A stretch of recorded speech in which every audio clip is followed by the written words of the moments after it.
मुझे ये था कि पहले हम नेचुरल ट्राई कर लेते हैं, बट नेचुरल में हमें कि मुझे लगने लगा था यार हमारा जो लाइफस्टाइल है ना, हम इतना ट्रैवल चल रहा है, प्रिंस का भी मेरा भी, और मैं प्रिंस को आते नहीं बोल सकती, ये भी लेट्स प्लान बेबी। मेरी जर्नी में मेरी सबसे बड़ी सपोर्ट मेरी डॉक्टर अमिति जी, डॉक्टर अमिति, जिन्होंने किया है मेरा IVF। किसी का वीडियो देखा मैंने, ज़िंदगी में सोचा नहीं था कि मैं ये प्रोसेस IVF पे ऐसे पहुंचूंगी। पहुंचने के बाद जो मुझे डॉक्टर ने डराया, आप तो माँ नहीं बन सकती हो, आपके अंदर तो ये कमी है और आपको क्या करना चाहिए। IVF is not a life threatening procedure. IVF में आपकी जान को खतरा नहीं है। IVF को एक टैबू मत बनाइए, IVF को कोई ख़राब चीज़ मत बनाइए। आप पहले शांत हो जाओ, आप माँ बन जाओगे। सेलिब्रिटी है, करते हैं, चलिए बात करते हैं, इनकी चक्कर लगवाते हैं। वो मैं फील कर सकती थी। शादी को 3-4 साल हो गए, बच्चा नहीं हो रहा है, शायद औरत में ही कुछ कमी है। मैं इतनी बड़ी हो गई, बट मुझे किसी ने आके बताया ही नहीं कि एग फ्रीजिंग कितना ज़रूरी है। ऐसा लगता था कि जो मैंने झेला है, जो मेरे ऊपर बीती है, जो नॉलेज मुझे किसी ने नहीं दी, मैं जाके सामने से बताऊंगी कि ताकि उनको ना ये घबराहट फील करनी पड़े। हमने फैमिली में बताया नहीं था किसी को, साइलेंटली रखा था सब कुछ कि एक बार हो जाए, नहीं तो दिल टूटता है यार। किसी और की ज़िंदगी देखने के बाद मैं कहाँ चली गई थी और कितना डर गई थी। मेरा लास्ट स्टेज ऑफ प्रेगनेंसी चल रहा है। अब कुछ दिनों बाद मेरी डिलीवरी कभी भी हो सकती है। Hello everyone, welcome back to my one and only first podcast ever. जी हाँ, आपने सही सुना। मैंने बिल्कुल भी नहीं सोचा था कि मैं इस तरीके से पॉडकास्ट लेके आऊँगी बट आज मैं बहुत ही प्राउड के साथ बोल सकती हूँ कि ये शुरुआत जो मैंने की है सिर्फ आप लोगों के लिए की है, जहाँ पे आप लोगों को मैं किसी भी वे में मदद कर पाऊँ। और मुझे लगा कि शायद व्लॉग से वो मैं आप के जो सवालों के जवाब हैं मैं ना दे पाऊँ, और इसी करके मैंने ये पॉडकास्ट की शुरुआत की। और खाली मेरे साथ मेरी जर्नी में जो लोग रहे हैं, मैंने सोचा उनको क्यों ना लेके आऊँ, और क्यों ना मैं उनकी ज़ुबानी अपनी कहानी भी आप सुनाऊँ अपने साथ साथ, और आपके सवालों के जवाब भी दूँ। तो मुझे ये आइडिया बहुत अच्छा लगा। और ये जर्नी क्योंकि मेरा लास्ट स्टेज ऑफ प्रेगनेंसी चल रहा है, अब कुछ दिनों बाद मेरी डिलीवरी कभी भी हो सकती है, और ऐसे मोड़ पे आके मैंने शुरुआत की है कि मैं आपको बता नहीं सकती हूँ।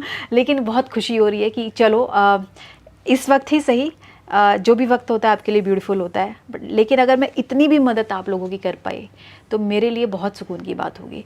सो चलिए करते हैं शुरुआत आज की मेरी जर्नी में। मेरी सबसे बड़ी सपोर्ट मेरी डॉक्टर हमारे साथ में है अमिति जी, डॉक्टर अमिति, जिन्होंने किया है मेरा IVF और जिन्होंने देखी है मेरी पूरी जर्नी, कैसे कैसे मैं आपके पास पहुंची। डॉक्टर अमिति, अब मैं आपको उस जर्नी में पीछे ले जाना चाहती हूँ और आपको याद करवाना चाहती हूँ कि कैसे कैसे मैं आपके पास आई। आपको याद है मैं कैसे पहुंची थी? बिल्कुल याद है।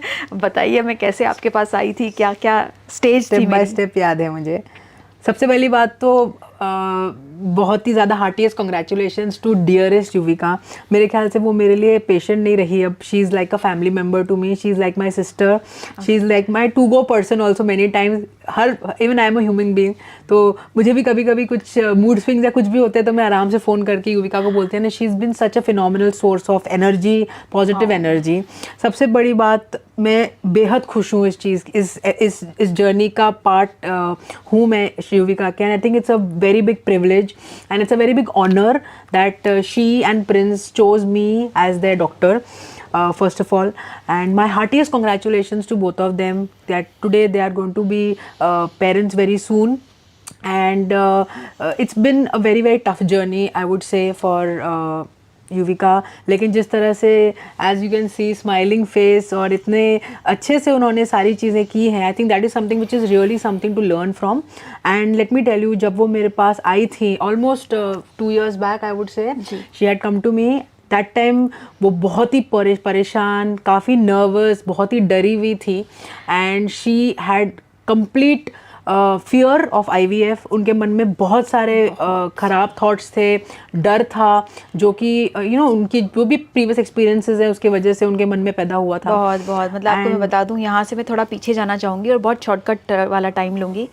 किसी का वीडियो देखा मैंने, ज़िंदगी में सोचा नहीं था कि मैं ये प्रोसेस IVF पे ऐसे पहुंचूंगी, लेकिन मैं पहुंची कैसे मैं आपको थोड़ा सा आपको मैं बता देना चाहती हूँ, फिर मैं बताऊंगी, फिर आगे आप लेना। जब मैं आप तक पहुंची, मैंने किसी का वीडियो देखा, और वीडियो देखने के बाद किसी सेलिब्रिटी का वीडियो देखा, मैं नाम नहीं लूँगी, और देख के उन्होंने IVF के बारे में बात की, और उन्होंने बात की कि अगर आप को लाइफ में फ्यूचर में प्रॉब्लम हो सकती है तो आप IVF कराइए। तो पता नहीं क्यों वो वीडियो देख के मैंने ये सोचा कि यार हो सकता है मेरे को भी कोई प्रॉब्लम आए लाइफ में, या फिर कुछ ऐसा, आई डोंट नो व्हाई मैं नेगेटिव थॉट में चली गई उस वीडियो को देख के, और मैंने अप्लाई करना शुरू कर दिया अपने ऊपर।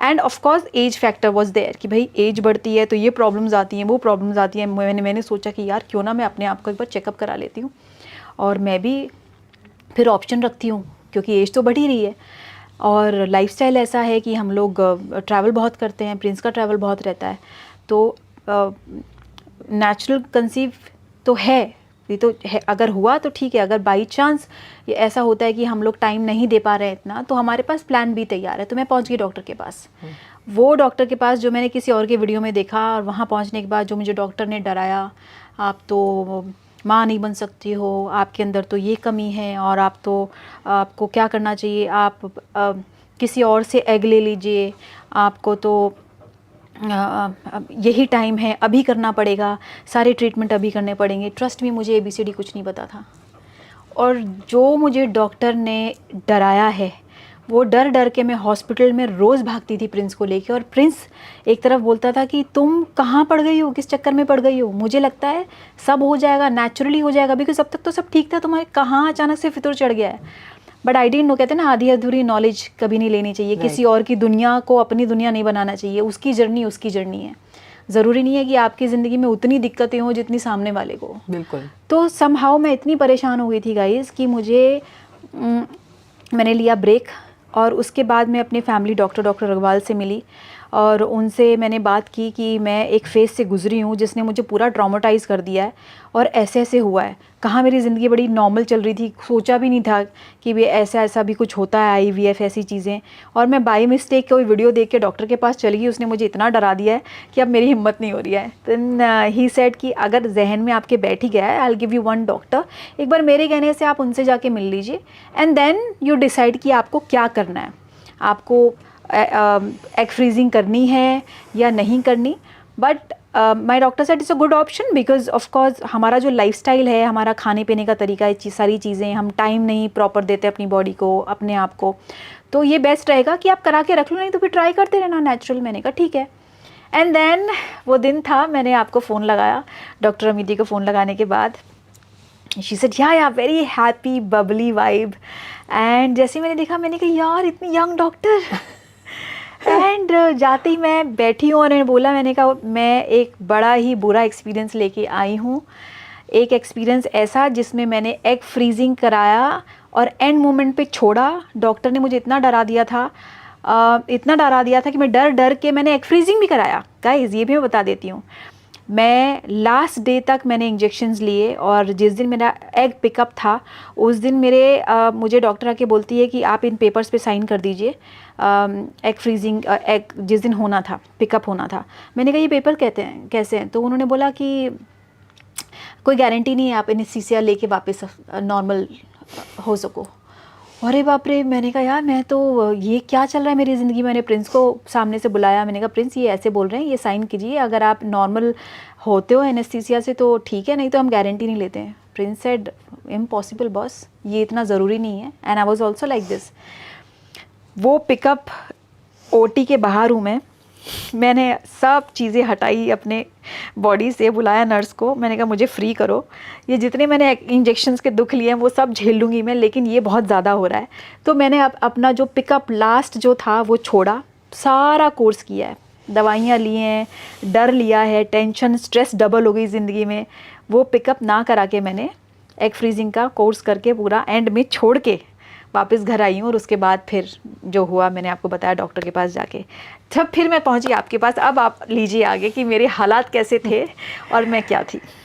सो जैसे कि उन्होंने कहा कि इस तरह से सारा एक्सपीरियंस रहा उनका, तो ऑब्वियसली जो मेरी फर्स्ट कंसल्टेशन थी वो बेसिकली एक काउंसलिंग सेशन ज़्यादा था, more than a medical medical related counselling, जहाँ के मुझे उनको पहली बात तो जो उनका फेथ जो लॉस्ट हो गया था सो कॉल्ड फ्रेटर्निटी में, मेरी डॉक्टर फ्रेटर्निटी में वगैरह, वो पहले मुझे रिस्टोर करना था। तो सबसे पहले मुझे उनको ये बताना था कि it's okay, you will be fine, आपकी जान को खतरा नहीं होगा, सब कुछ अच्छा हो जाएगा, आप सबसे पहले रिलैक्स करो। सो सबसे पहले तो मुझे काफ़ी टाइम लग गया उनको ये बात समझाने में कि IVF is not a life threatening procedure, IVF में आपकी जान को खतरा नहीं है। जो अगेन मैं व्यूअर्स को ज़रूर बताना चाहूँगी कि प्लीज़ ये चीज़ अपने दिमाग से हटा दीजिए, ये डर अपने दिमाग से हटा दीजिए। IVF procedure is almost a 48-year-old procedure. अगर ये लाइफ थ्रेटनिंग होता, अगर इससे ज़िंदगी को खतरा होने वाली कोई चीज़ होती तो ये बैन हो जाता, अभी तक बैन नहीं हुआ है। The first IVF baby is almost now 48 years old and even doing very well, कोई उसको कैंसर नहीं है, कोई ओवेरियन कैंसर नहीं है। तो इतनी सारी जो मिसलीडिंग चीज़ें बोली जाती हैं IVF के बारे में, सबसे पहले तो ये डर अपने मन से सबसे पहली चीज़ है ये हटा दीजिए। It's very important to understand. दूसरी इंपॉर्टेंट चीज़ है कि अक्सर लोगों को ये लगता है कि इसको नेचुरली बच्चा नहीं हो सकता, या ये लेडी में कुछ मेजर इशू है जिस वजह से वो IVF करवा रही है। ऐसा नहीं होता। सबसे important factor as a doctor जो मैं देखती हूँ, the most important factor which decides the success is your age. तो सबसे इंपॉर्टेंट ये चीज़ आपको जाननी ज़रूरी है कि आपकी एक बायोलॉजिकल क्लॉक है जो टिक कर रही है। आप अंदर बॉडी से भले यंग फील करें, आप फिजिकली बहुत हेल्दी रहे, बहुत एनर्जेटिक रहे, everything, but at the end of the day the biological clock is ticking. आप ज़िंदगी भर 30 ईयर्स के नहीं रह सकते, आप ज़िंदगी भर 35 ईयर्स के नहीं रह सकते। जैसे कि बायोलॉजी में आप ऑफकोर्स एक चीज़ है जो बताना चाहूँगी मैं सबको, कि जो एक लेडी के अंदर एग्स होते हैं वो drastically after the age of 37-38 कम होने लगते हैं।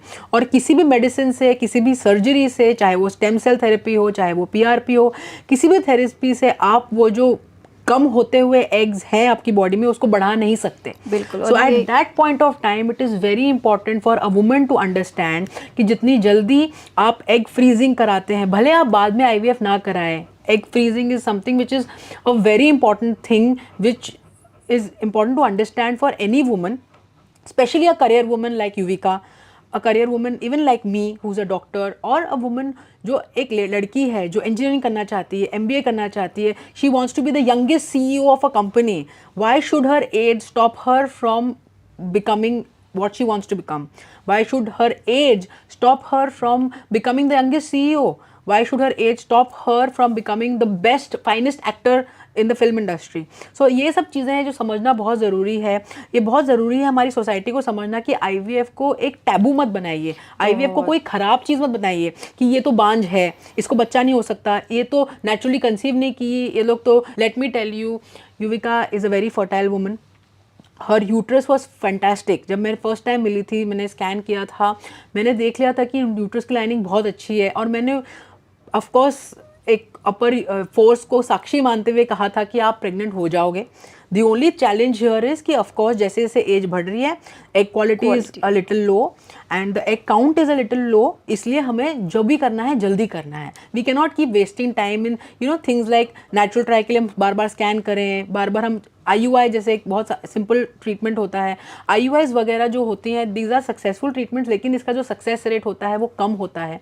Specially it is more useful for women of couples with who are younger, couples who are less than the age of 35, couples who have been trying for just maybe 1 or 2 years. It is not for couples who are more than the age of 38, 39. It is not for couples who have been trying for many years. So please understand कि IVF कराना कोई बुरी चीज़ नहीं है, कोई taboo नहीं है। It is a need of somebody's body, it is the need of the biological clock.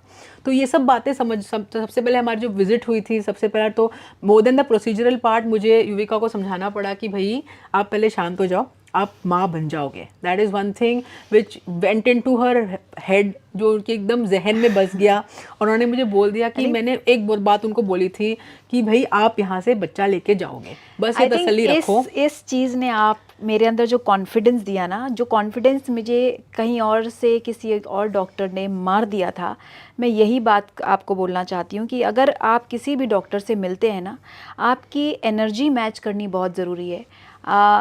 Energy match मतलब अगर आप दिल की बात अपने डॉक्टर से कर ही नहीं पा रहे हो तो इसका मतलब जो डॉक्टर है वो आपके लिए नहीं है। डॉक्टर यहाँ पे इसलिए नहीं है कि आपकी विजिट लगवा रहे हैं, आप आ रहे हैं, आप पैसा दे रहे हैं और अब जो डॉक्टर बोल रहा है आप सुन के चले जा रहे हो।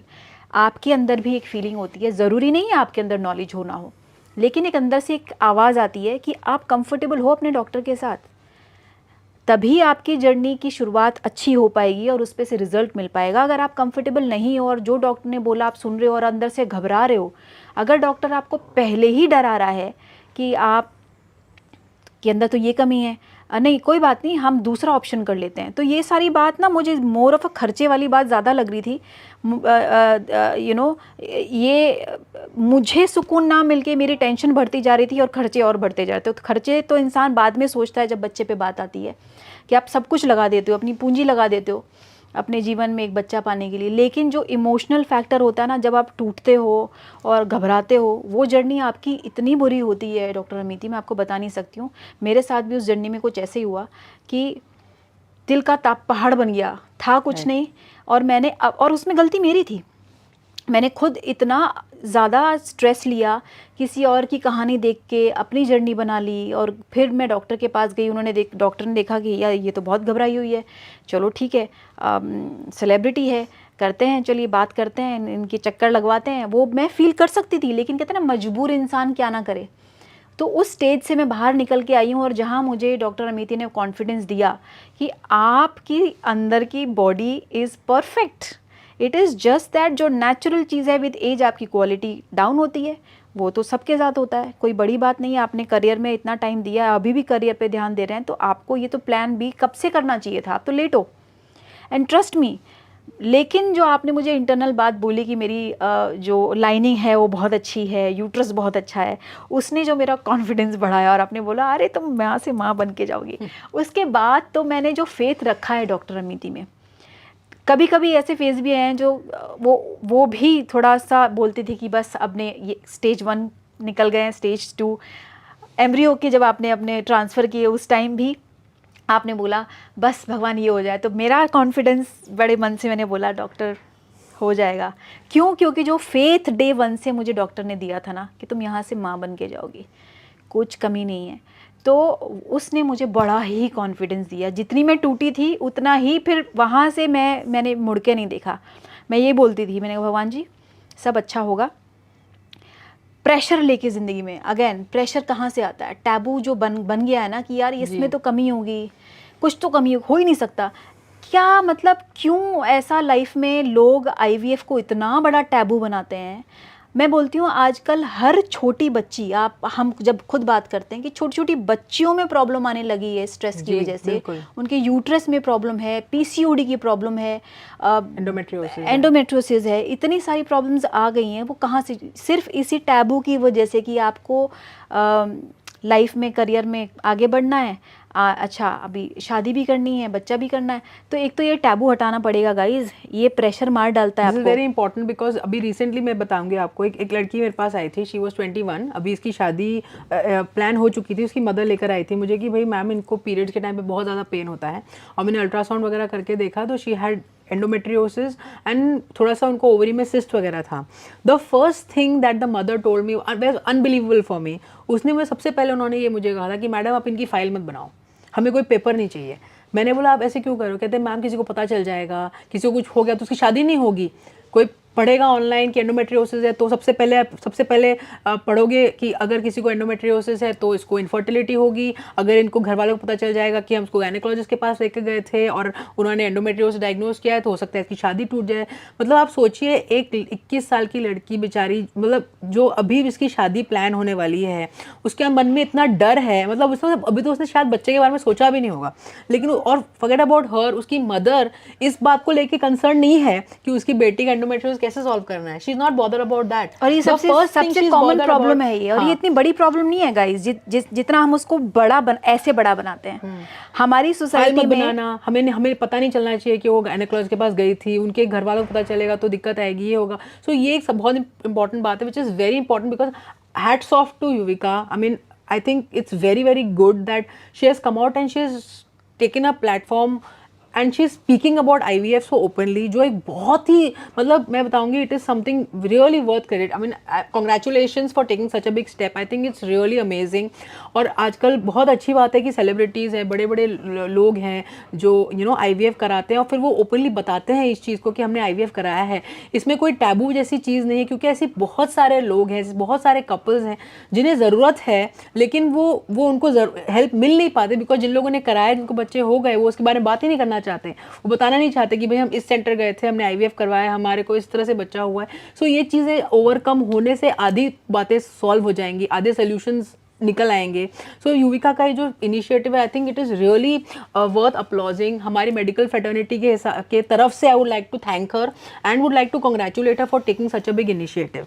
एंड हैविंग सेड दैट, ये सिर्फ फेमिनिज्म या कुछ मतलब इस तरह की जेंडर इक्वालिटी की बात नहीं है, बट बात ये है कि हमारे देश में अक्सर देखा गया है, और ये सिर्फ एक lower economic socio economic status की बात नहीं है. हर इकोनॉमिक स्टेटस की यही बात होती है कि शादी को 3-4 साल हो गए, बच्चा नहीं हो रहा है, शायद औरत में ही कुछ कमी है. ऐसा नहीं होता. प्लीज़ ट्राई टू अंडरस्टैंड कि साइंटिफिक एविडेंस के हिसाब से 50% चांसेस दैट बच्चा नहीं होने के कारण जो होते हैं उसमें 50% मेल फैक्टर भी होता है, 50% फीमेल फैक्टर भी होता है. तो ये बहुत ज़रूरी है कि एक कपल अगर कंसीव नहीं कर पा रहा है तो इट इज़ वेरी इंपॉर्टेंट. 50-50 अगर फीमेल की एग, थोड़ा मैं इनको, सॉरी मैं आपको कट करके थोड़ा सेपरेटली नॉलेज लेना चाहूँगी और नॉलेज देना चाहूँगी. मेजरली इश्यूज 50-50 ऐसे फीमेल्स में तो आपने बताया कि PCOD एंड और क्या क्या चांसेस जो कॉमन बहुत हो गए हैं आज, क्या क्या होते हैं, प्लस जो 50% बचे हैं मेल में, वो क्या रीज़न होते हैं एंड वो क्या बाहर आते हैं या नहीं आते. जी. सो मोस्ट इम्पॉर्टेंटली, जैसे कि मैंने कहा कि सबसे कॉमन जो फैक्टर्स आजकल देखे गए हैं फीमेल इनफर्टिलिटी में, उसमें है एंडोमेट्रियोसिस, जिसमें कि जो आपकी ओवरीज है उसमें ब्लड कलेक्शन होते होते जो ओवरी में सिस्ट फॉर्मेशन हो जाती है, और वो जो ब्लड कलेक्शन होता है वो सिर्फ ओवरी के अंदर नहीं, ओवरी के पास, यूट्रस के पीछे और अलग अलग जगहों पे जाके इकट्ठा हो जाता है, जिसकी वजह से अंदर एवरीथिंग इज स्टक, जिसकी वजह से जो normal architecture of the uterus, ovaries, fallopian tubes है वो डिसरप्ट होने की वजह से कई बार प्रेगनेंसी नहीं रुक पाती. So one important reason is endometriosis.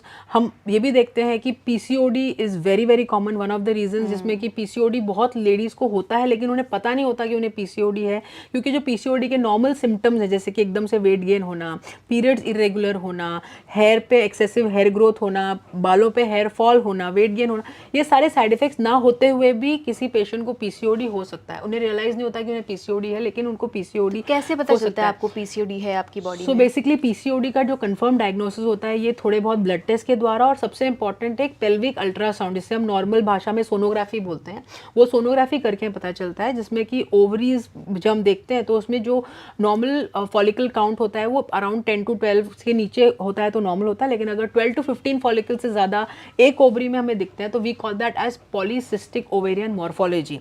और तो ज़्यादा ऐसा नहीं है कि उसमें कुछ गांठ या कुछ होती है, लेकिन उसमें छोटे छोटे सिस्ट हो जाते हैं, जिसकी वजह से जो एग की ग्रोथ है वो जितनी नॉर्मल एक वुमन में ग्रोथ होके ओव्यूलेशन होना चाहिए वो हो नहीं पाता, एग की ग्रोथ ठीक से हो नहीं पाती. और ये किस एज में, बेसिकली शुरुआत किस एज में हो जाती है? So PCOD as early age 17-18 years में भी आ जाता है. आजकल हम देख रहे हैं कि टीनेज PCOD जो है उसकी जो प्रेवलेंस है वो बहुत बढ़ चुकी है. उसके एग्जैक्ट रीजन हमें पता नहीं है, इट इज़ अननोन, बट ऐसा बहुत सारे होते हैं, जेनेटिक फैक्टर्स होते हैं, लाइफस्टाइल चेंजेस होते हैं, जैसे कि हम आजकल देखते हैं कि there is a lot of consumption of lot of processed food.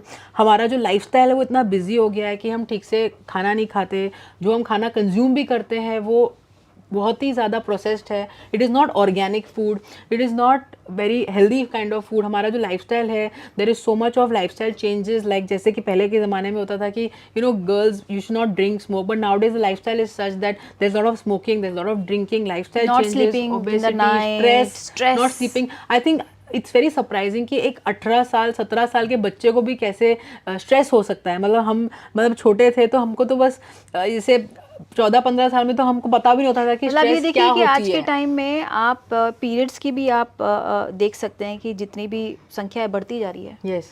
आप बहुत जल्दी आपको पीरियड्स यस, अर्ली मिनार्की बोलते हैं हम उसको, अर्ली yeah. मिनार्की हो रही है, और lot of bleeding issues, lot of period issues, ये सारे आने लगे हैं। तो जैसे coming back to the main point, तो one of the common causes is of course PCOD. फिर हम अक्सर देखते हैं कि ट्यूबल ब्लॉकेज भी एक होता है, इसमें जो फेलोपियन ट्यूब्स होते हैं, जो यूट्रस के बाजू में 2 नली, जिसको हम कॉमन हिंदी लैंग्वेज में बोलते हैं या इंग्लिश में फेलोपियन ट्यूब बोलते हैं, जहाँ पे एक्चुअली फर्टिलाइजेशन होता है, मतलब जो एग और स्पर्म का जो यूनियन होता है और जो एम्ब्रियो बनता है, जो आगे जाके आपका बच्चा बनता है, वो सारा जो काम होता है वो फेलोपियन ट्यूब में होता है। तो अक्सर ये भी एक देखा जाता है कि ट्यूब में ब्लॉकेज होने की वजह से भी इनफर्टिलिटी होता है। ट्यूब में ब्लॉकेज वेरियस चीज़ की वजह से हो सकता है। It could be childhood tuberculosis, कि बचपन में आपका भी ट्यूबरक्लोसिस हुआ पेट का, तो उसकी वजह से ट्यूब में ब्लॉकेज आ गई, या कोई सिवियर वेजाइनल इन्फेक्शन जैसे कि बैक्टीरियल वेजिनोसिस वगैरह है, ट्राइकोमोनाज है, तो बहुत सिवियर इन्फेक्शन जो ध्यान नहीं दिया कि हाँ थोड़ा सा वाइट पानी होता था लेकिन हमने इतना ध्यान नहीं दिया, डॉक्टर हमें बहुत ज़्यादा वाइट डिस्चार्ज होता था, प्रॉब्लम होती लेकिन हमने ज़्यादा ध्यान नहीं दिया। तो फीमेल में किस एज से आपको एक्चुअली अपने प्रॉपर टेस्ट वगैरह इंटैक्ट रखनी चाहिए ताकि आपको ये प्रॉब्लम अगर हो भी रही है तो आप जल्दी ट्रीट कर लें उसको? सो मोस्ट इंपॉर्टेंटली, सबसे इंपॉर्टेंट तो ये है कि आपको अपनी सेल्फ अवेयरनेस होनी चाहिए। एनी गर्ल जिसको पीरियड आया है, so this education has to start right from the school level. एक बार एक लड़की को पीरियड्स आते हैं तो उसका प्रॉपर मेंस्ट्रुअल हाइजीन के रिगार्डिंग स्कूल में नॉलेज क्लासेस या at least some kind of awareness program जिसमें बताया जाए कि आप ड्यूरिंग पीरियड अपना मेंस्ट्रुअल हाइजीन कैसे मेंटेन करते हो, आपको कितना फ्रीक्वेंटली अपना पैड चेंज करना है, ऐसी कौन सी चीज़ें जो आप सपोज आप नोटिस करो कि आपको बहुत अबनॉर्मल स्मेल आ रही है या कुछ बहुत ज़्यादा आपको इचिंग या बहुत ज़्यादा डिस्कम्फर्ट हो रहा है, अपनी मदर को आप बताएं। अगर आपको नॉर्मल से ज़्यादा बहुत हैवी पीरियड्स जा रहे हैं या आपको ज़्यादा पैड चेंज करने पड़ रहे हैं, या फॉर दैट मैटर आपका पीरियड इतना पेनफुल है कि आप उसको बर्दाश्त नहीं कर पा रहे, आप देखोगे अपने बाकी जो फ्रेंड्स हैं आपके उतने पेन में नहीं जितने पेन में आप रहते हो। तो ये सब जो बातें हैं, ये अवेयरनेस एक लड़की में होनी चाहिए। एक छोटी सी बच्ची, इसको अभी जस्ट पीरियड आया है, वो उनको ये सब बातें पता नहीं होती, उसे लगता है कि यार ये नॉर्मल है। So these are some factors जो हम not only age of course, ये सब जैसे बोलते हैं ना, सारी जो education starts at home, exactly, doctor बाद में पिक्चर में आता है, टीचर बाद में पिक्चर में आती है। तो as a mother you have to educate your daughter कि भाई आपको इस तरह के कोई सिम्टम्स होते हैं तो feel free to tell me, I am your friend, मुझे डरने की जरूरत नहीं है, मुझे सब बातें बताओ। सो ये सब बातें अगर एक मदर को पता चलती है तो she should make sure that she is going to a gynaecologist, going to a lady doctor, और whatever, not a matter of lady doctor, whichever place the patient is comfortable, आप जाकर के अपना प्रॉपर चेकअप करवाएं। दूसरी important चीज़ है कि आफ्टर अ सर्टन, मतलब जैसे आप सपोज मैरिजेबल एज में आते हो या आपकी जो सेक्शुअल लाइफ है वो इनिशिएट करते हो, ज़रूरी नहीं हो कि आपकी सेक्शुअल लाइफ शादी के बाद ही हो, अगर आपकी सेक्शुअल लाइफ बिफोर मैरिज भी इनिशिएट होती है, you have to make sure that you are using proper contraception, you are making sure कि अगर आपके मल्टीपल सेक्शुअल पार्टनर्स हैं या कुछ है तो you have to make sure that आप proper sexual hygiene, proper personal perineal hygiene maintain कर रहे हो। You have to be very aware of symptom, जैसे कि आपको अबनॉर्मल स्मेलिंग वाइट डिस्चार्ज वगैरह आता है, तो सब चीज़ों से आपको अवेयर रहना है। ऑल्सो एट दिस स्टेज मैं ये भी बताना चाहूँगी कि we should understand the importance of cervical cancer vaccination, which is very important. जो आपने ये पुटअप किया कि कितनी अर्ली, नॉट जस्ट इनफर्टिलिटी, हमारा कॉन्वर्सेशन आज का डिस्कशन, कैंसर क्या है, हाँ, कैसे होता है, जो बहुत लोग हैं जो इस चीज़ की अभी भी नॉलेज नहीं रखते हैं। राइट, मैं उसको और इस मुद्दे पे भी जाना चाहूँगी, अगर हम इस टॉपिक पे आ गए हैं तो एक थोड़ा सा आप खुल के बताइए और ये क्यों ज़रूरी है जानना। तो आप प्लीज़ एक बार सो मतलब सिर्फ हम इस पॉडकास्ट में सिर्फ इनफर्टिलिटी के बारे में नहीं, थोड़ा सा फीमेल सेक्सुअल अवेयरनेस के बारे में बात करेंगे, which is really good. So most importantly जो सर्वाइकल कैंसर होता है, इसके बहुत सारे as I said genetic predisposition होते हैं, और एक बहुत इंपॉर्टेंट फैक्टर है द HPV वायरस, जिसको हम ह्यूमन पैपिलोमा वायरस कहते हैं। ये जो वायरस है यूजुअली जो रिप्रोडक्टिव ट्रैक्ट होती है वहाँ पर रहता है, जो वेजाइना है या जो मेल्स की जो पेनिस है उसके फोर स्किन में वहाँ पे कलेक्ट अक्यूमुलेट रहता है। तो अगर आपके सेक्सुअली आपका जो पार्टनर है वो अगर इफेक्टिव है तो वो इन्फेक्शन आपको ट्रांसमिट कर सकता है, और एक पर्टिकुलर वेरिएंट जो ह्यूमन पैपिलोमा वायरस का है वो सर्वाइकल कैंसर कॉज कर सकता है, which is it is extremely important कि आप जो आपकी जो टीनेज गर्ल्स हैं, they should go for cervical cancer vaccination. Every mother should make sure कि before as soon as the girl hits puberty, she is reaching between 15 to 17 years. That is the ideal age to take the cervical cancer vaccine. It is really not a big deal. मतलब 3 injections लगते हैं, 3 doses लगते हैं और वो बहुत highly effective है. 15 to 17 is the age. Is the age of course. और बेसिकली जो सबसे ज़्यादा जो वैक्सीन है उसकी जो एफिकेसी होती है वो तब होती है जब अपनी सेक्सुअल एक्टिविटी इनिशिएट करने से पहले वैक्सीन ले लें. ओके अब WHO ने ये भी कहा है कि अगर आपने सेक्सुअल एक्टिविटी स्टार्ट कर दी है फिर भी अगर आपकी एज लेस देन 45 है then also you can opt for the cervical cancer vaccine. It will protect you to a very big extent. तो ऐसा नहीं है कि अगर आपकी सेक्सुअल एक्टिविटी स्टार्ट हो गई है और आपकी एज यंग है, आपकी शादी हो गई है, फिर भी आप वैक्सीनेशन नहीं ले सकते, ऐसा नहीं है. You must go for the vaccination. In fact अब जो गवर्नमेंट ऑफ इंडिया है very soon they are starting the free cervical cancer vaccination drive, जिसमें कि आप किसी भी गवर्नमेंट हॉस्पिटल में वॉक इन करके सर्वाइकल कैंसर वैक्सीनेशन ले सकते हैं. Even the cost of the cervical vaccine is really going to be reduce. उस पे किस एज तक? So usually we suggest as doctors कि लेस देन एज ऑफ 45 में इफेक्टिव होता है. After the age of 45 it is not as effective as it is at a younger age. So guys 45 से पहले अगर आप वैक्सीनेशन लेते हैं तो आपके लिए बहुत अच्छा होगा. सो जिन लोगों को नॉलेज नहीं है प्लीज़ जाइए वैक्सीनेशन लीजिए. And 15 to 17 is the age. अगर आप इस चीज़ पे ज़्यादा फोकस करें जिनके बच्चे छोटे हैं, जो टीनेजर्स हैं, परफेक्ट टाइमिंग. आपकी लाइफ में आगे आप प्रॉब्लम ना लाएं उसके लिए अभी से जाइए एंड वैक्सीनेशन लीजिए. सो जैसे कि मैंने बोला तो इट्स लाइक जैसे कि सब वेजाइनल काइंड ऑफ इन्फेक्शन, तो इसकी वजह से ट्यूबल ब्लॉकेज हो सकती है. Next important reason for infertility is uterine fibroids, जिसमें हम देखते हैं कि यूट्रस के अंदर बहुत सारे फाइब्रॉइड्स आ सकते हैं. एक सिंगल फाइब्रॉइड आ सकता है, या यूट्रस की लाइनिंग जिसको हम एंडोमेट्रियल कैविटी बोलते हैं उसके अंदर एक छोटी सी गांठ आ सकती है, जिसको हम बोलते हैं एंडोमेट्रियल पॉलिप. सो एंडोमेट्रियल पॉलिप्स, फाइब्रॉइड्स, फिर एक होता है एडिनोमायोसिस जिसमें कि यूट्रस के अंदर थोड़ी सूजन आ जाती है, उसके वजह से पेनफुल पीरियड्स होते हैं और प्रेगनेंसी नहीं होती. अक्सर प्रेगनेंसी हो जाती है लेकिन वो अबॉर्शन हो जाता है. That also is one of the reason जिसकी adenomyosis can cause all these issues. So इस तरह से these are the major common factors जिसमें कि एक फीमेल को इनफर्टिलिटी हो सकती है. एंड मोस्ट इंपॉर्टेंटली जो हम आजकल इतना ज़्यादा देख रहे हैं दैट इज़ लो AMH, जिसमें कि जो एग रिजर्व है वो एकदम से कम हो जाता है. जैसे कि मैंने आपको कहा कि जैसे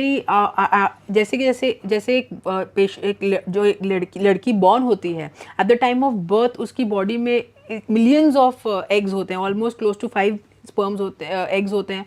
और फिर वो जो प्यूबर्टी पे आती है तो धीरे धीरे कम होने लग जाते हैं. और फिर जब वो एट द एज ऑफ 40 आती है तो वो एज लेस एज 25-30,000 एग्स रह जाते हैं, जो eggs are very very low. And once the women start crossing 35 वो और ड्रॉप होके अराउंड 200 to 250 एग्स रह जाते हैं. ये तो नॉर्मल प्रोसेस है. और ये नॉर्मल प्रोसेस इसके साथ आप स्ट्रेस ले रहे हो, लाइफस्टाइल करेक्ट नहीं है, तो इसीलिए ये कम से कम एज में बढ़ता जा रहा है. तो जैसे कि हम देख रहे हैं कि आजकल मैं देख रही हूँ कि बहुत young girls at the age of 28, 30, 32 आ रही है मेरे पास और AMH बहुत ही अबनॉर्मली लो है. अब ये रीज़न क्या है उसका, एज इवन युविका मेंशन कि ऑफ कोर्स लाइफस्टाइल चेंजेस है बहुत बड़ा फैक्टर. दूसरा है there could be genetic factors कि हो सकता है वो उस लड़की में बाय बर्थ एग रिजर्व ही कम हो, जिसके बहुत सारे अलग जेनेटिक फैक्टर्स होते हैं, बहुत सारे सिंड्रोम्स होते हैं जिसकी वजह से जो एग फैक्टर है वो कम है. इसलिए बहुत ज़रूरी है कि एक बार आप प्रेगनेंसी प्लान कर रहे हो और फॉर दैट मैटर प्रेगनेंसी नहीं भी प्लान कर रहे हो, once you cross the age of 27-28 एक बेसिक सिंपल ब्लड टेस्ट तो आप करा ही लीजिए, which is called as AMH, simple anti mullerian hormone blood test है जो पीरियड के किसी भी दिन पे किया जा सकता है. ज़रूरी नहीं है कि पीरियड के सेकंड या थर्ड डे पे करना है. आप किसी भी लैब में वॉक इन करिए, आप अपना ब्लड सैंपल दीजिए, शाम में आपकी रिपोर्ट रेडी हो जाती है. ये एक जो टेस्ट है मोस्ट इंपॉर्टेंट फर्टिलिटी टेस्ट है जिसमें कि आपको पता चल जाता है कि आपका एग रिजर्व कैसा है. आप उस रिपोर्ट के साथ अपनी नॉर्मल गायनेकोलॉजिस्ट के पास, ज़रूरी नहीं आपको एक IVF स्पेशलिस्ट के पास ही जाना है, अपने एक नॉर्मल डॉक्टर के पास जाकर के भी रिपोर्ट दिखा सकते हैं. तो आपको पता चल जाता है कि भाई अगर आपका AMH लो है, that is the point where आप अपना रिप्रोडक्टिव कंट्रोल अपने हाथ में लेके you should opt for things like egg freezing. अगर आपकी शादी हो गई है तो आप जल्द से जल्द बच्चा प्लान करें. अगर आप बच्चा नहीं प्लान करना चाहते वो भी आपके लिए लिबर्टी है, लेकिन egg freezing is something which is like a insurance.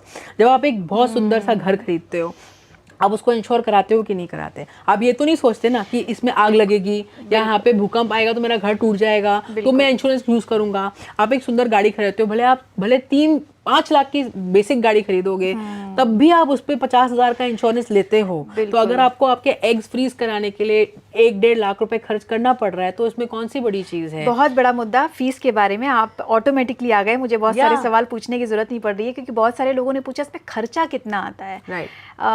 खर्चा आप बता दीजिए कि मेजरली कितना खर्च होता है। और बहुत सारे लोग होते हैं जो ऐसे ही लुट जाते हैं, जिनको पता ही नहीं होता है कि यार पैसे पे पैसे दिए जा रहे हैं, इमोशन और स्ट्रेस अलग। जी, तो फर्स्ट ऑफ ऑल सबसे इम्पोर्टेंट बात इस बात को इस चीज़ की इंपॉर्टेंस को समझना बहुत ज़रूरी है कि आप लिटरली अपनी एज फ्रीज कर रहे हो। इट इज़ नॉट समथिंग कि आप एक मार्केट से जाके चॉकलेट खरीद ली, एक लिमिटेड चॉकलेट खरीद ली जो 250 रुपए की है, उसको खा लिया और ख़त्म हो गया। It's not like that. You are freezing your fertility. You can understand कि आप जो पहले ज़माने में बड़े बड़े लोग थे योगा करके और अपनी जो एज होती थी, वो जैन में देखा जाता था कि they used to kind of एक सस्पेंडेड एनिमेशन चले जाते थे कि वो अपनी बॉडी एक तरह से फ्रीज कर देते थे और एक सर्टेन ईयर्स के बाद फिर से अपनी बॉडी को एक्टिवेट करते थे। और तो वो सब चीज़ें पॉसिबल नहीं है आजकल के ज़माने में। सो यू कैन इमेजिन जो आपकी ओवरीज है, आपके जो एग्स हैं एट द एज ऑफ 30 हैं, वो सेम 40 में नहीं होंगे। तो आप इतनी बड़ी चीज़ करने जा रहे हो। You are freezing your fertility, you are freezing your life.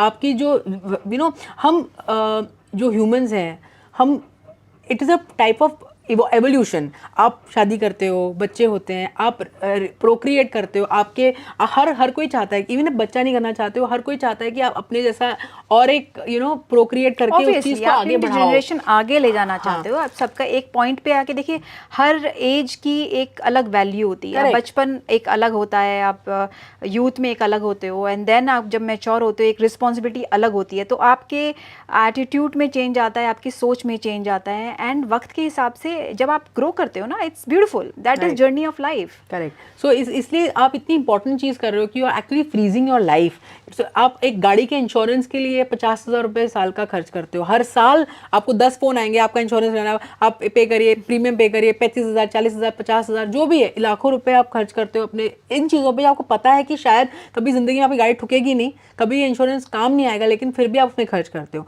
Similarly egg freezing में आप जो इन्वेस्टमेंट करते हो, this is an investment for life. It is for specially for a woman. आप इमेजिन करो द काइंड ऑफ लिबर्टी आपके in laws या even your mother आपको बोल दी, यार अब तुम्हारी एज बढ़ती जा रही है, तुम्हें शादी करनी है, बच्चे नहीं होंगे, तो आप उनको बोल सकते हो कि नहीं मम्मी, मुझे बच्चे होंगे, मुझे 45 में बच्चे हो सकते हैं कि मैंने अपनी एग्स फ्रीज करा लिए हैं। आपके अंदर इतनी बड़ी एक सोशल फ्रीडम है, आपके मन में तसल्ली है कि मैं अगर काम कर रही हूँ 40 तक, 42 तक, 43 तक, मुझे फिर भी बच्चा होता है, मैंने अपने एग्स फ्रीज करा लिए। बिलीव नहीं करोगे इस बात के ऊपर, मैंने जैसे मुझे बहुत लेट बताया और मुझे तो मैंने किसी का वीडियो देखा, भले ही बाई मिस्टेक पहुंची, उससे पहले मुझे पता ही नहीं था। मैं इतनी बड़ी हो गई, बट मुझे किसी ने आके बताया ही नहीं कि एग फ्रीजिंग कितना जरूरी है। अवेयरनेस जो आप क्रिएट कर रहे हो, and it is women like you have to come forward and create that awareness. और जैसे आपने मुझे बताया और मुझे पता लगा, मैं trust me sir of my God, मैं लोगों के पास जा के, जब जो भी लड़की का पता चले she is my friend, career oriented है, सबसे पहले मैं बोलती थी एग फ्रीजिंग कराया। मतलब ऐसा लगता था कि जो मैंने झेला है, जो मेरे ऊपर बीती है, जो नॉलेज मुझे किसी ने नहीं दी, मैं जाके सामने से बताऊंगी कि ताकि उनको ना ये घबराहट फील करनी पड़े, उनको ना ये स्ट्रेस झेलना पड़े। एंड दिस इज़ अवेयरनेस बहुत ज़रूरी है कि आज आप इमेजिन करिए, अगर आपकी एज 40 हो गई और आपको एक डॉक्टर आके बोलता है कि तुम अपने खुद के एग से प्रेग्नेंट नहीं हो सकते, ये जो बात होती है वो किसी भी औरत के लिए कितनी डिवास्टेटिंग होती है। It is like heart breaking, उसकी पूरी दुनिया के सामने गिर जाती है। वो जो अगर आपको कोई बोले कि तुम मां नहीं बन सकते, breaking your confidence. So something like egg freezing which is increasing your independence, not just professionally, but आपको पता है अपने मन में कि भाई अगर मेरे को कल बच्चा भी करना है 42 की एज में, my child is not going to be abnormal. Let me tell you the statistics. The risk of Down syndrome is 1 in 1,000 if a woman conceives less than 35 years of age, and this same incidence rises up to 1 in 100 once you cross the age of 38. वो डर कितना ज़्यादा होता है एक औरत के मन में कि मुझे कहीं अबनॉर्मल बच्चा ना हो जाए। बात ये नहीं है कि आप abnormal बच्चों को पाल सकते हो या नहीं पाल सकते, लेकिन उस abnormal बच्चे को इस दुनिया में लाना, it is not only a social burden for the parents but also a very big psychological burden for the child. वो बच्चा जो अपने जो जिनके साथ वो बचपन से खेल रहा है, वो एक दूसरे स्कूल जाते हैं और आपको एक स्पेशल स्कूल में भेजा जाता है। It is such a big traumatising experience and for when them. You have facilities like IVF, तो क्यों ना हमको, अगर साइंस ने कोई चीज़ बनाई है तो उसको Correct. यूज़ करने के लिए बनाई है, तो हमें ज़रूरत है अवेयर होने की, इसको टैबू ना बनाया जाए, इसको यूज़ किया जाए। जैसे कि आपने बोला ये इन्वेस्टमेंट है, एग्जैक्टली Correct. जैसे इन्वेस्टमेंट को मैंने लेट यूज़ किया और लेट इन्वेस्टमेंट किया और करते ही यूज़ कर लिया, बहुत करेक्ट टाइमिंग फिर रही भी है। आपके इन्वेस्टमेंट का जो सबूत है वो आपके इस सुंदर से टमी में दिख रहा है। Thankfully, God has been kind to God you, has so, been kind and yeah. first IVF only। ये एंड नॉट ओनली दैट, अभी इनको और बच्चे करने में, तो वो भी मेरे पास इनके एग्स फ्रोजन है, thanks to her you know awareness and her consciously you know कि हाँ मुझे ये करना है। और ये नहीं कि भाई बस एक दो एम्ब्रियो बन गए अब डॉक्टर फ्रीज कर दो उसको, नहीं, शी वाज लाइक नहीं, भले मेरे को एक और बार एग रिट्रीवल करना पड़े, मैं एक और बार एग, लेकिन आप मेरे को सरप्लस एग्स फ्रीज करके रखो डॉक्टर, कि मुझे सेकंड चाइल्ड भी। प्रिंस तो और आगे कि मैम मेरे को तो 2 और बच्चे चाहिए, मैं तो 2-3 बच्चे करूंगा। तो they have been such a you know such a cute couple coming to me. So now coming to her main question, coming to the cost. अब जो कॉस्ट होती है, जैसे कि आप जानते हो कि जितनी एडवांस टेक्नोलॉजी होती है, जितनी अच्छी जगह पे आप करवाते हो, बिकॉज कैसा होता है कि सिर्फ एग फ्रीज कराना नहीं, उसके पीछे जो टेक्नोलॉजी यूज होती है, that is you know we call it oocyte preservation या oocyte क्रायो प्रेजर्वेशन, जिसमें कि जो एग होता है वो नॉर्मल टेम्परेचर जो 37 डिग्रीज हमारी बॉडी का टेम्परेचर होता है, उस एग को क्लीन करके उसको अच्छी तरीके से वॉश आउट करके उसको हमको -197 डिग्रीज पे सस्पेंड करता है, which and it has to be done very quickly. अगर आप उसको स्लो फ्रीज करोगे तो वो एग के अंदर आइस पार्टिकल फॉर्मेशन वगैरह हो सकती है, जिसमें कि जब आप उसको एग को बाहर निकालने जाओगे, जब थॉइंग करोगे तो उसकी क्वालिटी उतनी अच्छी नहीं होती।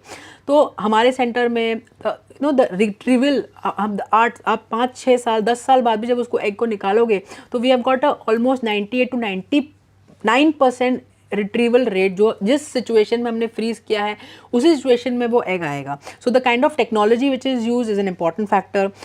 किस तरह के इंजेक्शंस आपको दिए जाते हैं, that is an important factor. तो अगर आप बहुत हाई क्वालिटी इंजेक्शंस देते हो जो पेशेंट खुद अपने आप से ले सकती है, she did not go to a sister और अ डॉक्टर कि भैया मेरे को लगा दो। मैंने अपने शूट्स पे खुद इंजेक्शंस लिए। यस, सो वो खुद इंजेक्शन होते थे, बिलीव मी, मतलब ये एक डॉक्टर की तरह बहुत ईजी होता है, नहीं पेनलेस है। जो those injections are genuinely almost painless, मतलब जो कमर में लगाए जाते हैं वैसे इंजेक्शन नहीं है। तो आप कौन सी क्वालिटी ऑफ इंजेक्शन यूज़ करते हो, क्या डोज यूज़ करते हो, कितने दिन आपको इंजेक्शन दिया जाता है, किस तरह की टेक्नोलॉजी आप यूज़ कर रहे हो, उसके हिसाब से the cost varies, but approximately the cost can be anywhere between 1.5 lakhs to 2.5 lakhs depending on आपके कितने एग्स फ्रीज होते हैं, कितने क्रायोटेक्स यूज़ होते हैं, किस तरह की टेक्नोलॉजी यूज़ हो रही है आपके लैब में, किस तरह के इंजेक्शन आप यूज़ करते हो, उस तरह से अप्रॉक्सीमेट ये वन टाइम कॉस्ट होता है। उसके बाद आपको एक एनुअल मेंटेनेंस कॉस्ट एक रहता है, जो आपके जो एग्स हैं उसको हमने माइनस ये included नहीं होता इसके अंदर, ये अलग से। सो हमारा जो सेंटर है, जो हमारा आईवीएफ सेंटर है सनशाइन, वहाँ पे हमारा है कि हम लोग एक पेशेंट को लमसम एक शॉट 3 years का फ्रीजिंग पैकेज में इंक्लूड करके देते हैं, जिसमें कि पहले 3 साल तक आपको कोई कॉल भी नहीं आता सेंटर से कि आपका एक्सपायरी होगी। हम वो प्रिजर्व करके रखते हैं, जिसके अंदर आपका एग रिट्रीवल, इंजेक्शन वगैरह सब कुछ इंक्लूडेड होता है। एंड देन सपोज आप 3 साल बाद नहीं यूज़ कर रहे हो उस एग्स को, तो there is a very small around 25,000 हम चार्ज करते हैं पूरे ईयर का, जिसमें कि we keep on extending the उन लोगों का क्या जो एग फ्रीज कराते वक्त उनके एग्स नहीं कंप्लीटली आ पाते बाहर, उनके लिए तो फिर ऐसे भी बहुत लोग होते हैं कि जो एग्स फ्रीजिंग कराने जाते हैं और उनके एग होते ही नहीं है। End of the day when doctor says कि आपकी क्वालिटी अच्छी नहीं थी, आप एक बार और कराओ, यहाँ कॉन्फिडेंस इंसान का मरता है। उस वक्त क्या किया जाए, क्या ऐसी फैसिलिटी है हमारे पास कि हमारा पैसा भी वेस्ट ना हो, इमोशन भी वेस्ट ना हो? मैं एक आम आदमी की तरह बात कर रही हूँ। Yeah correct. So the thing is कि as you said very rightly कि ज़रूरी नहीं है कि हर पेशेंट के हम एक साइकिल करें और 7-8 एग्स मिल जाए और हम उसको हैप्पीली फ्रीज करके एवरीथिंग इज, ऐसा नहीं होता। हर पेशेंट की बॉडी अलग है, हर वुमन की बॉडी अलग है, हर पेशेंट जो हमारे पास एग फ्रीजिंग के लिए आती है वो अलग अलग एज पैरामीटर्स लेके आती है। तो जब ऐसा होता है तो अक्सर यूजुअली हमारा टारगेट ये होता है कि एटलीस्ट हम 8 to 12 एग्स हमारे पास होने चाहिए, जिसमें हम कॉन्फिडेंसली पेशेंट को बोल सके कि भाई आप एट द एज ऑफ 45 भी आओगे तो we will be able to give you a successful pregnancy. It does not make sense कि आपने आईवीएफ एग फ्रीजिंग के इंजेक्शन लिया और सिर्फ 2 एग्स मिले, आपने फ्रीज करके रख दिया और फिर आप सोचो कि भाई अब तो मेरी फर्टिलिटी अच्छे से प्रिजर्व, ऐसा नहीं है। तो ये सब चीज़ें जो है ये आपके फर्स्ट कंसल्टेशन में आपको क्लियरली एक डॉक्टर का फर्ज बनता है कि आपका केस अच्छे से इवैल्यूएट करके आपको एक्सप्लेन करे ये बात कि आपका एज इतनी है, आपका AMH इतना है, सोनोग्राफी में आपके इतने नंबर ऑफ एग्स हैं, ऐसा हो सकता है कि आपको एग फ्रीजिंग 2 या 3 बार भी करानी पड़े। तो ये बात अगर पहले से पेशेंट को बता दी जाएगी तो उनका कॉन्फिडेंस लो नहीं होता। You have to tell this to them. अगर आप शुरू से एक बहुत ही रोजी पिक्चर दोगे कि नहीं नहीं आपका, जैसे कि आप भी जब मेरे पास आए थे तो मैंने आपको ये कमिटमेंट नहीं दी थी कि युविका आप फर्स्ट साइकिल में कंसीव हो जाओगे, मैंने आपको ये प्रॉमिस नहीं किया था। I had told you the facts कि भाई this is the success rate, आपका सब कुछ अच्छा होगा तब भी आपका जो सक्सेस रेट IVF का है वो इतना Exactly, परसेंट है। इसीलिए मैं इस चीज़ को सरप्राइज बोलती हूँ, बिकॉज जब मैंने प्लान मैंने क्या, आप ही ने मुझे सामने से फ़ोन किया कि एक बार यू शुड ट्राई युविका। अभी भी याद है मेरे बर्थडे पे आपने मुझे फ़ोन किया था और उस टाइम हम क्योंकि आप ट्रांसफर ही नहीं करा रहे थे, हमारे एग्स बने थे, क्योंकि मुझे ये था कि पहले थे। हम नेचुरल ट्राई कर लेते हैं, बट नेचुरल में हमें मुझे लगने लगा था यार हमारा जो लाइफस्टाइल है ना, हम इतना ट्रैवल चल रहा है, प्रिंस का भी मेरा भी, और मैं प्रिंस को आते नहीं बोल सकती, वे भी let's plan baby. So luckily आपका फ़ोन आया और आपने, पता नहीं ऐसा लगता कि वो भगवान बुलवा रहा होता है कि यार युविका एम्ब्रियोज बनवा के रखें, कम से कम एक बार तो ले लो, एक बार तो just take 1 session. And somehow plan हमारा था आगे का और आगे करेंगे, बस सडनली आपने बोला, मैं गई और मैंने ट्रांसफ़र भी करा लिया। मतलब ऐसे मैजिक चीज़ें हुई हैं, तो इसलिए मेंटली प्रिपेयर्ड नहीं थे, बट चीज़ें होती गई सरप्राइजिंगली। और मैं इतना ज़्यादा प्रिपेयर्ड उस वक्त इतना नहीं थी क्योंकि मैंने लोगों की प्रॉब्लम्स देखी हैं। मैं प्रैक्टिकल ज़्यादा ऐसा नहीं बोल सकती मैं नेगेटिव चल रही थी, सोच में थी, लेकिन मैंने लोगों के केसेस देखे थे कि यार 10-10 साल तक लोग ट्राई करते हैं, तो मुझे टूटना नहीं है। और मेरे अलावा मेरे आसपास में ये भी मैंने डेफिनेटली चीज़ रखी थी कि मैंने हमने फैमिली में बताया नहीं था किसी को, साइलेंटली रखा था सब कुछ कि एक बार हो जाए नहीं तो दिल टूटता है यार। आप फिर बिल्कुल, मैं अपना आप संभाल के, मैंने कहा मैं अपने आप को तो संभाल लूँगी, लेकिन मेरे आसपास अगर प्रिंस का एकदम से फेस, प्रिंस अजीब कंडीशन में हो जाएगा, वो मुझे दिखाएगा नहीं पर मेंटली कहीं और पहुंच जाएगा। एक एक्सपेक्टेशन होती है, जब वो टूटती है तो बहुत बुरा लगता है। तो मैं इतना प्रैक्टिकल चलना शुरू कर दिया था कि मैं सोच रही थी कि यार, इसलिए मेरे लिए सरप्राइज था कि यार ये हो गया, फर्स्ट टाइम में हो गया, तो God has been kind. Yeah so I think at that point as you said कि इट्स वेरी इंपॉर्टेंट, जब भले आप एग फ्रीजिंग कर रहे हो या IVF कर रहे हो, it's very important to counsel the patient. उनको आपको प्रोज के साथ साथ कॉन्स भी बताने हैं। अगर आप एकदम रोजी पिक्चर पेंट करोगे कि भाई आपका तो मिनिमम आप 2 से 3 राउंड करते ही हो, या फिर नो, अगेन दिस डिपेंड्स कि आप किस एज में आ रहे हो। There are so many factors. अगर एज कम है, AMH बहुत अच्छा है, एग रिजर्व अच्छी है, तो फिर हो सकता है एक ही साइकिल में वी आर डन। नहीं, बहुत सारे डॉक्टर्स ऐसे हैं डॉक्टर मीति, जो लिटरली एक तो घबराहट अलग देते हैं, ऊपर से आपके इतने चक्कर लगवाते हैं, and everybody is not sitting with patience and time and with money also. बहुत सारे लोग हैं जो हर तरीके से स्ट्रगल कर रहे हैं लाइफ में। जब मैं लोगों से मिलती हूँ, बात करती हूँ, तो पता लगता है कि यार बड़ी मेहनत से आप वो अपनी पूंजी लगा के हर दूसरे इंसान के लिए ज़रूरी नहीं है कि 1.5-2 लाख रुपए आपके लिए आसान होगा, मेरे लिए आसान हो, लेकिन ज़रूरी नहीं है तीसरे बंदे के लिए ये रकम बहुत छोटी हो, उसके लिए बहुत बड़ी हो सकती है। ऐसे लोगों के लिए मैं यही बोलना चाहूँगी कि उम्मीद ना तोड़ें और एक ऐसे डॉक्टर के पास जाएं। अब कैसे पता चलेगा कैसे डॉक्टर के पास जाएं? सिर्फ एक ही नज़रिया है, जो आपको कॉन्फिडेंस दे सके, जो आपको उम्मीद दे सके पॉजिटिविटी की, प्रैक्टिकल होने के साथ साथ कि भाई ये आपको इतने राउंड कराओ, मैं अपना फुल बेस्ट दूंगी, और आपको उसमें फेथ रखना पड़ेगा। See, I think that is one thing जो मैं बहुत ज़्यादा हाईलाइट करना चाहूँगी, जो युविका ने कहा, as she said when she came to me for the first time, she like अरे इतनी यंग डॉक्टर है, हाँ, मतलब वो इजीली मेरे अंदर कॉन्फिडेंस लूज़ कर सकती थी। उनके पास ऐसे हज़ारों ऑप्शंस होंगे कि भाई ये इतने सालों से IVF में, ये उतने सालों से IVF में, इतना सीनियर है, इसके पास ये सेलिब्रिटी गया है, वो सेलिब्रिटी गया है, लेकिन she chose to come to me. और सबसे इम्पॉर्टेंट बात ये है कि सिर्फ ये फैक्टर सिर्फ मेरा नहीं है, मेरे हिसाब से 3 बहुत इंपॉर्टेंट फैक्टर्स होते हैं जो ये डिसाइड करते हैं कि आपका IVF सक्सेसफुल होगा या नहीं। उसमें सबसे इंपॉर्टेंट होता है to trust your doctor, to keep that faith in your doctor, which is most important. जो मैंने युविका का देखा, बिलीव इट और नॉट, ये मैं जानती हूँ इस बात को कि she has never taken a second opinion.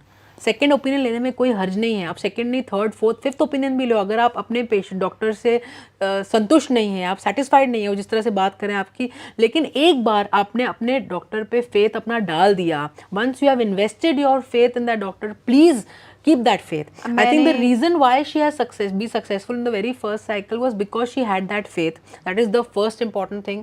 The second thing is compliance. सिर्फ faith रखोगे लेकिन आप बोलोगे कि भाई आप जो डॉक्टर आपको इंजेक्शन दे रहा है वो आप ठीक से लगवाओगे नहीं, डॉक्टर आपको कोई सलाह दे रहा है कि भाई आपके यूट्रस के अंदर एक पॉलिप है या एक फाइब्रॉइड है जो कि आगे जाके दिक्कत दे सकता है, उसको निकलवाना चाहिए, नहीं मैं ऑपरेशन नहीं कराऊंगी, मुझे ये ऐसे ही करना है, ये मैं ऐसे ही करूंगी। ऐसे पेशेंट भी आते हैं, बहुत आते हैं। मैंने गूगल पे पढ़ाया है, मैंने गूगल पे रिसर्च किया है कि एक छोटा सा जो पॉलिप है या छोटा सा फाइब्रॉइड है इसकी वजह से दिक्कत नहीं आएगी और मैं नहीं कराऊंगी ऑपरेशन, मैंने पढ़ लिया है इसके बारे में, मैंने बहुत रिसर्च कर लिया है। प्लीज़ ट्राई टू अंडरस्टैंड कि आपने जो गूगल पे रिसर्च किया होगा वो शायद 1 हफ्ता, 10 दिन, 1 महीना होगा, लेकिन हमने यहाँ पे अपनी ज़िंदगी के 10 से 15 साल उस चीज़ पे रिसर्च करके उस पर इन डेप्थ नॉलेज पाकर फिर हम आपको सजेस्ट कर रहे हैं कि ये चीज़ आपको करनी है। आप देखिए ना, गूगल नॉलेज लेने के बाद, यूट्यूब नॉलेज, किसी और की ज़िंदगी देखने के बाद मैं कहाँ चली गई थी और कितना डर गई थी। तो यहाँ पे जो मेरी घबराहट शुरू हुई, आई थिंक ये घबराहट मुझे लगता है कि हम आने वाले एपिसोड में भी लेके जाने वाले हैं। हमारा पार्ट 2 भी बनने वाला है। हमारी इतनी बातें हो गई। तो गाइज इसी बात पे मैं आपसे लेना चाहूँगी अलविदा, क्योंकि दूसरे टॉपिक्स पे भी बात करनी है, आपके सवालों के जवाब भी देने हैं, लेकिन हमारे पास वक्त की जो कमी है उसको हम कैसे डिनाई कर सकते हैं। इसी बात पे थैंक यू सो मच। मैं आपको मिलूँगी अपने दूसरे पॉडकास्ट में जिसका पार्ट होगा बहुत ही जल्दी आपके सामने। एंड मैं चाहती हूँ कि भर भर के आप थोड़ा सा और सवालों को आप अगर पूछना चाहें, अभी मेरे पास डॉक्टर हैं एंड उन्होंने बोल दिया है कि वो दोबारा आएंगे आप लोगों के लिए। सो आई होप आप लोगों को कुछ हेल्प मिली हो, और कुछ हेल्प से अगर आपको कहीं भी हेल्प मिली हो प्लीज़ मुझे कमेंट करके ज़रूर बताइएगा। उसमें जो मेरी खुशी होगी वो दुगनी हो जाएगी। और इसीलिए मैंने ये जो शुरुआत की है, आई होप ये शुरुआत की एंडिंग ना हो और ये शुरुआत चलती रहे आगे तक। और इसी बात के चलते मैं आपको मिलूँगी अपने नेक्स्ट पॉडकास्ट में। And till then, love you all, take care, love your self and live your life. एक ही ज़िंदगी है।